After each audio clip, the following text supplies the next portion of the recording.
A Midsummer Night's Dream. There was a law in the city of Athens which gave to its citizens the power of compelling their daughters to marry whomsoever they pleased. For upon a daughter's refusing to marry the man her father had chosen to be her husband, the father was empowered by this law to cause her to be put to death.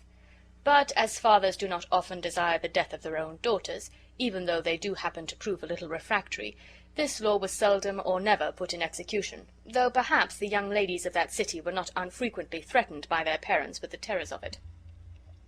There was one instance, however, of an old man whose name was Aegeus, who actually did come before Theseus, at that time the reigning Duke of Athens, to complain that his daughter, whom he had commanded to marry Demetrius, a young man of a noble Athenian family, refused to obey him, because she loved another young Athenian named Lysander. Aegeus demanded justice of Theseus, and desired that this cruel law might be put in force against his daughter. Hermia pleaded in excuse for her disobedience that Demetrius had formerly professed love for her dear friend Helena, and that Helena loved Demetrius to distraction. But this honorable reason which Hermia gave for not obeying her father's command moved not the stern Aegeus. Theseus, though a great and merciful prince, had no power to alter the laws of his country. Therefore he could only give Hermia 4 days to consider of it, and at the end of that time, if she still refused to marry Demetrius, she was to be put to death. When Hermia was dismissed from the presence of the duke, she went to her lover Lysander, and told him the peril she was in, and that she must either give him up and marry Demetrius, or lose her life in 4 days. Lysander was in great affliction at hearing these evil tidings, but recollecting that he had an aunt who lived at some distance from Athens, and that at that place where she lived the cruel law could not be put in force against Hermia, this law not extending beyond the boundaries of the city, he proposed to Hermia that she should steal out of her father's house that night, and go with him to his aunt's house, where he would marry her. "I will meet you," said Lysander, "in the wood a few miles without the city, in that delightful wood where we have so often walked with Helena in the pleasant month of May." To this proposal Hermia joyfully agreed, and she told no one of her intended flight but her friend Helena. Helena, as maidens will do foolish things for love, very ungenerously resolved to go and tell this to Demetrius, though she could hope no benefit from betraying her friend's secret but the poor pleasure of following her faithless lover to the wood, for she well knew that Demetrius would go thither in pursuit of Hermia. The wood in which Lysander and Hermia proposed to meet was the favorite haunt of those little beings known by the name of fairies. Oberon the king and Titania the queen of the fairies, with all their tiny train of followers, in this wood held their midnight revels. Between this little king and queen of sprites there happened at this time a sad disagreement. They never met by moonlight in the shady walk of this pleasant wood, but they were quarreling, till all their fairy elves would creep into acorn cups and hide themselves for fear. The cause of this unhappy disagreement was Titania's refusing to give Oberon a little changeling boy whose mother had been Titania's friend, and upon her death the fairy queen stole the child from its nurse and brought him up in the woods. The night on which the lovers were to meet in this wood, as Titania was walking with some of her maids of honor, she met Oberon attended by his train of fairy courtiers. "Ill met by moonlight, proud Titania," said the fairy king. The queen replied, "What, jealous Oberon, is it you? Fairies, skip hence, I have forsworn his company." "Tarry, rash fairy," said Oberon. "Am I not thy lord? Why does Titania cross her Oberon? Give me your little changeling boy to be my page." "Set your heart at rest," answered the queen. "Your whole fairy kingdom buys not the boy of me." She then left her lord in great anger. "Well, go your way," said Oberon. "Before the morning dawns I will torment you for this injury." Oberon then sent for Puck, his chief favorite and privy councillor. Puck, or as he was sometimes called, Robin Goodfellow, was a shrewd and knavish sprite, that used to play comical pranks in the neighboring villages, sometimes getting into the dairies and skimming the milk, sometimes plunging his light and airy form into the butter churn, and while he was dancing his fantastic shape in the churn, in vain the dairymaid would labor to change her cream into butter. Nor had the village swains any better success. Whenever Puck chose to play his freaks in the brewing copper, the ale was sure to be spoiled.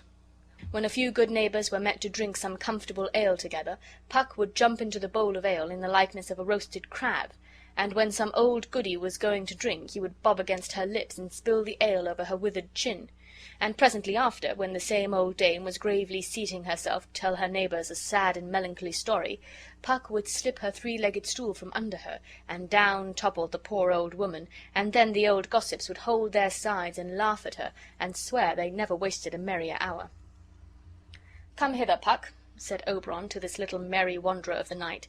"Fetch me the flower which maids call love in idleness. The juice of that little purple flower, laid on the eyelids of those who sleep, will make them, when they awake, dote on the first thing they see.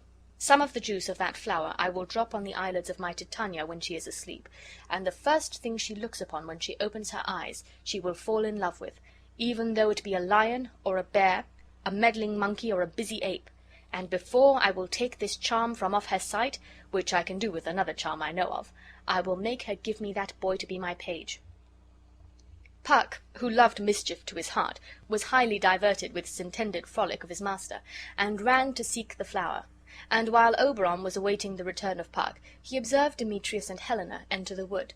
He overheard Demetrius reproaching Helena for following him, and after many unkind words on his part, and gentle expostulations from Helena, reminding him of his former love and professions of true faith to her, he left her, as he said, to the mercy of the wild beasts, and she ran after him as swiftly as she could.